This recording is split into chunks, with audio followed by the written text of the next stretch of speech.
7 de la mañana, 4 minutos. Vamos a iniciar el diálogo con nuestros invitados. El asambleísta social cristiano Vicente Tayano está con nosotros esta mañana. ¿Cómo le da, doctor? Buenos días. ¿Qué tal, Javier? Buenos días a quienes nos ven esta mañana. Bienvenido. Se conformaron ya las comisiones y en la cual la polémica era una de las que usted quería presidir. ¿Está completo el panorama o no? Bueno, una situación resuelta atropellando la Constitución y la ley, lo cual es lamentable porque el CAL, a través de una resolución, estableció que la Asamblea Nacional pueda desconocer decisiones tomadas al interior de una comisión, lo cual es violar la Constitución y en lo de fondo es más o menos como un disparo al pie en relación a las atribuciones que tiene la propia Asamblea Nacional. Es un muy mal precedente, pero bueno, es algo que lo decidió la mayoría, pero una vez resuelto esto, inobservando la ley, ahora lo importante es que de manera cierta se defina una agenda legislativa que trate los temas de verdadero interés ciudadano. Y cuando hablamos de agenda legislativa, ¿estamos hablando de qué temas, doctor? Bueno, estamos hablando primero de una agenda mínima, una agenda que trate reformas en materia de seguridad. Yo creo que la percepción de inseguridad, que más que una percepción es una realidad, debe ser tratada. Lo que está pasando en el sistema carcelario no tiene presentación y obviamente desde la Asamblea se debe realizar el aporte pertinente en cuanto a las reformas legales. Por otro lado, una agenda que tenga un norte para reformar de manera integral un código de trabajo, no parcialmente como se lo ha avisorado. De hecho, en el tema de las reformas que se puedan dar para el tema de seguridad, doctor, y usted lo conoce muy bien, el exalcalde de Guayaquil, Jaime Nebot, entregó un proyecto para reformar el Código Penal. ¿Ustedes tienen conocimiento de eso como asamblea en general o todavía sigue el trámite? Bueno, es un proyecto que fue presentado con la motivación del entonces Consejo Municipal, respaldado por el Bloque Legislativo Social Cristiano y 82 legisladores más. Firmas importantes que han permitido que esto vaya avanzando. Ya hemos tenido un primer debate, es un proyecto que busca que en los 4 delitos más recurrentes, asesinato, robos, violaciones y violencia contra la mujer y núcleo familiar, las personas que son aprehendidas no ingresen y salgan de la cárcel como que si fuera su casa, que no puedan acogerse a determinados procedimientos sumarios que le permitan recuperar la libertad antes de obtener una sentencia y que obviamente una vez obtenida la sentencia no puedan recibir conmutaciones o beneficios que le permitan también recuperar antes de tiempo su libertad. Pero me pongo del lado de los ecuatorianos, ¿por qué tanta demora? Bueno, es un tema que se ha debatido intensamente al interior de la Comisión de Justicia, temas que para muchos eran polémicos, como por ejemplo, el hecho de que cuando un delincuente es aprehendido en delito flagrante, su rostro pueda ser exhibido ante los medios de comunicación social. Eso generó mucha polémica, decían que era violentar los derechos humanos de la persona, pero cuando hablamos de una aprehensión en delito flagrante no hay nada que probar, Javier, no hay absolutamente nada que investigar. Por ejemplo, otro particular sobre el concepto de reincidencia.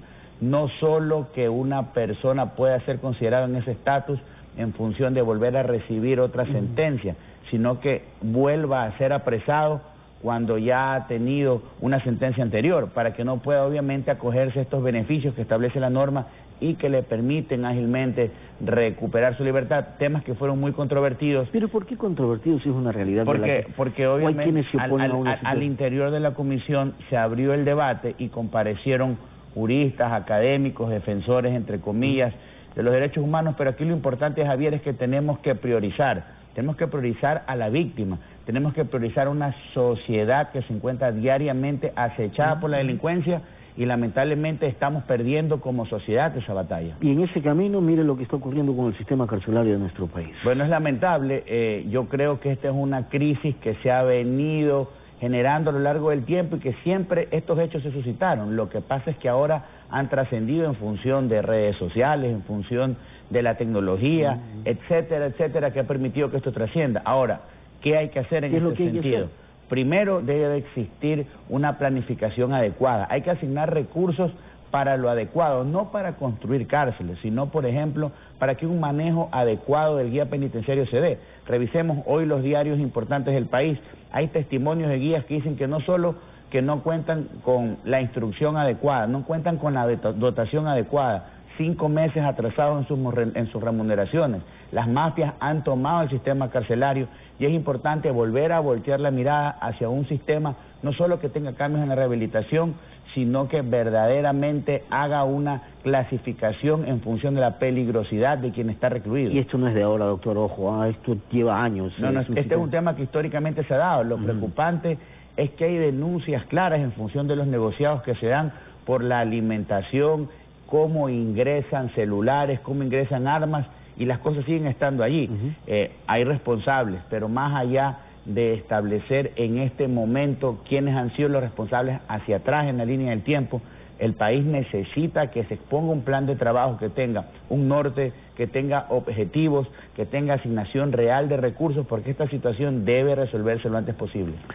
Hay otro tema y que la Asamblea también, me imagino, le debe preocupar, y es el que se está planteando de eliminar al Consejo de Participación Ciudadana y Control Social. ¿Es eso viable o no, doctor? Bueno, la única forma de eliminar el Consejo o de restringir sus competencias, Javier, pasa por una consulta popular. Un argumento de fondo: jamás debió existir un Consejo de Participación Ciudadana porque fue el vehículo que permitió que se secuestrara durante 10 años la institucionalidad del país, y hoy todos estamos pagando las consecuencias.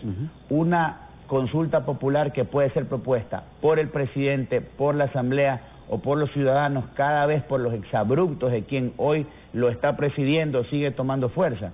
Pero Javier, si regresamos a lo de fondo y le preguntamos al ciudadano si le preocupa no tener trabajo, la crisis carcelaria o que se eliminen competencias o totalmente el Consejo, yo creo que la respuesta cae por su propio peso. Creo que cada vez está tomando fuerza una propuesta de consulta popular, pero que toque los temas verdaderamente importantes. Temas como, por ejemplo, los que se dieron a través de una sentencia de una Corte Constitucional que hoy tiene lamentablemente a un país polarizado en las calles enfrentándose por un matrimonio igualitario. Tenemos temas importantísimos como, por ejemplo, el hecho de que se puedan aplicar sanciones más drásticas a violadores, asesinos, porque esa gente le está arrebatando la vida a los ciudadanos. Reformas importantes en el sistema carcelario y sobre todo que verdaderamente, Javier, nosotros como país podamos encontrar un camino para poder seguir siendo productivos. Si no generamos empleo, va a seguir proliferando la delincuencia y obviamente la crisis en el país. ¿Y está en manos también de la Asamblea esa papa caliente del matrimonio igualitario? Bueno, es un tema que tiene que llegar a la Asamblea porque de acuerdo a la sentencia hay que modular la legislación civil. No olvidemos que de acuerdo a lo que establece nuestra Constitución, el Código Civil regla la institución del matrimonio como un contrato, y esta sentencia tiene que ser conocida en su momento una vez que se encuentre en firme, digo en firme, cuando ya se hayan agotado todos los recursos presentados de manera horizontal, que es lo que la ley permite, y es un tema que va a tener mucha discusión en la Asamblea Nacional. ¿Y jurídicamente es viable, es válido lo que ha hecho la Corte Constitucional? Fue un atropello a la norma constitucional porque... Independientemente de la consulta que se le hizo a la Comisión de Derechos. Lo que ellos hicieron no fue interpretar la Constitución, puntualmente el artículo 67, que claramente establecía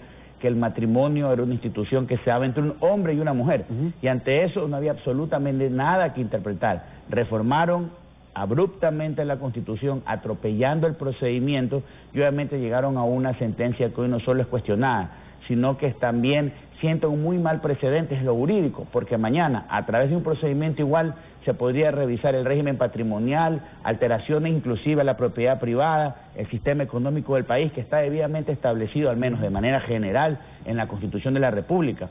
Esos son precedentes que preocupan y son temas que al final del día, en cuanto a esta adecuación, van a llegar a la Asamblea Nacional, y creo que va a ser no solo un intenso debate, sino que va a tomar bastante tiempo que esto se pueda adecuar. Ya, por lo tanto, no solamente es el Código Civil, si no me equivoco, que hay que reformarlo, sino el tema también de que hay gente que quiere casarse.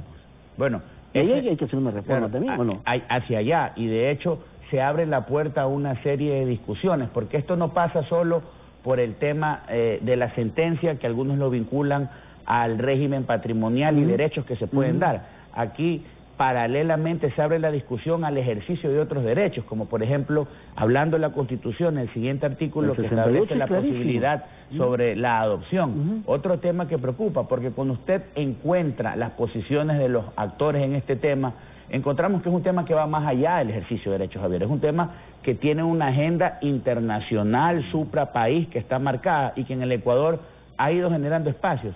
desde la Constitución, que permitió el reconocimiento de la unión de hechos. Luego tenemos una mala interpretación de una opinión consultiva, porque una opinión consultiva es una consulta que hace un Estado parte del Tratado de Derechos Humanos en la Corte Interamericana sobre un tema puntual.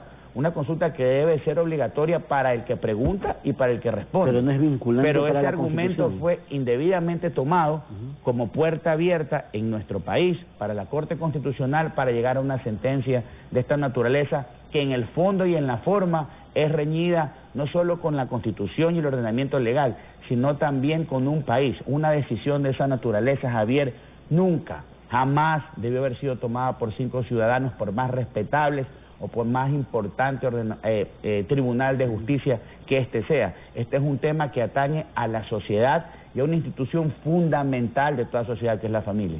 ¿Cómo anda el tema del juicio político a la ministra de Salud? Parece que ya se va del cargo y ahí se quedan ustedes. Bueno, es un tema que ha ido gestándose a lo largo del tiempo. Constitucionalmente, indistintamente de que el funcionario deje de ser tal, existe la posibilidad de 1 año para presentar el juicio y tramitarlo, y creo que es algo que se va gestando y va a caer por su propio peso. Doctor, quiero agradecerle a usted, por haber Javier, estado gracias. con nosotros. Buen día. El doctor Vicente Payano, asambleísta social cristiano. Vamos inmediatamente con Fernando. Va a dialogar con la asambleísta de la Izquierda Democrática, Vilma Andrade. Fernando.